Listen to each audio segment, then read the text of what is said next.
આપણે આપણા દીકરા અને દીકરીઓના લગ્ન માટે થઈને લાખો રૂપિયા ખર્ચી નાખીએ છીએ. સમાજમાં મોટું દેખાવા માટે અથવા તો આપણો માભો દેખાડવા માટે થઈને લાખો રૂપિયાનો ધુમાડો કરી નાખીએ છીએ. મોટા વ્યક્તિએ જેવા લગ્ન કર્યા અથવા તો મોટા વ્યક્તિ દેખાવું છે એટલા માટે થઈને આપણે હજારો નહીં પણ લાખો રૂપિયાનો ખર્ચો કરીએ છીએ ને આપણી આખી જિંદગીની જે જમા પૂંજી છે ને એ ત્યાં સાવ વેડફી નાખીએ છીએ. જેમની આગળ નથી ને એ લોકો પણ વ્યાજેથી પૈસા લઈને સાવ પૈસાનો ધુમાડો કરી રહ્યા છે અને પછી આખી જિંદગી એ વ્યાજ ભરવામાં કાઢી નાખશે. આ મોટામાં મોટી આપણી મૂર્ખતા છે. એ કરતાં તો બેસ્ટ છે કે તમારી આગળ જો પૈસા છે તો એ પૈસા તમારા દીકરીના નામે અથવા તો દીકરાના નામે મૂકી દો. ઇન ફ્યુચર એ લોકોને પણ કામ લાગશે. ઇન ફ્યુચર એમને કોઈ મોટી હોસ્પિટલનું કામ આવી ગયું અથવા તો એમના દીકરા દીકરીઓને મોટું ભણતર ભણવા માટે થઈને મૂકવા છે તો ત્યાં એમને કામ લાગી જશે. તમારી એક હેલ્પ થઈ જશે એમને. તો શા માટે આપણે આ પૈસાનો ધુમાડો કરવો જોઈએ? માત્ર લોકોની નજરમાં 4 દિવસ આવવા માટે થઈને.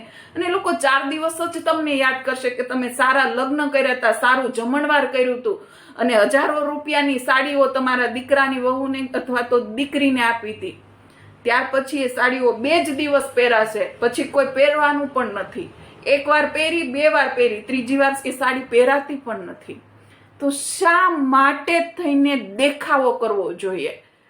એક કરતા તો હું એવું કહું ને કે તમે દીકરીને લાખો રૂપિયાનો કરિયાવર આપો છો ને એના કરતા બેસ્ટ છે કે તમે તમારા દીકરા અને દીકરીના ભવિષ્ય માટે થઈને પૈસા વાપરો.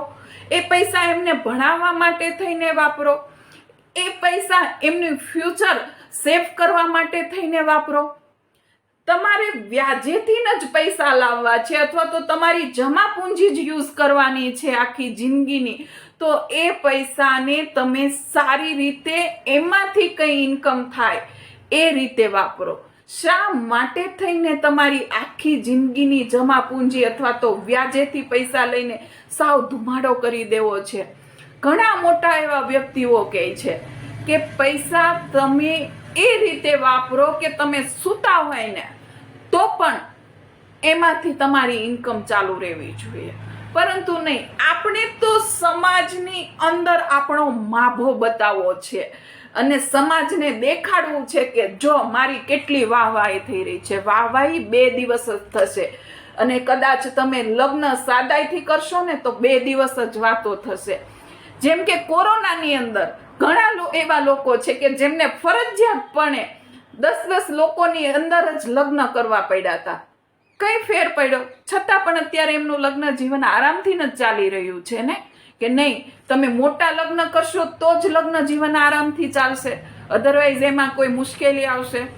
ત્યારે પણ સેમ બ્રાહ્મણ હતો અને અત્યારે પણ કદાચ તમે મોટાઈથી લગ્ન કરશો તો સેમ જ બ્રાહ્મણ આવવાનો છે. એમાં કોઈ મોટો ફરક નથી પડવાનો.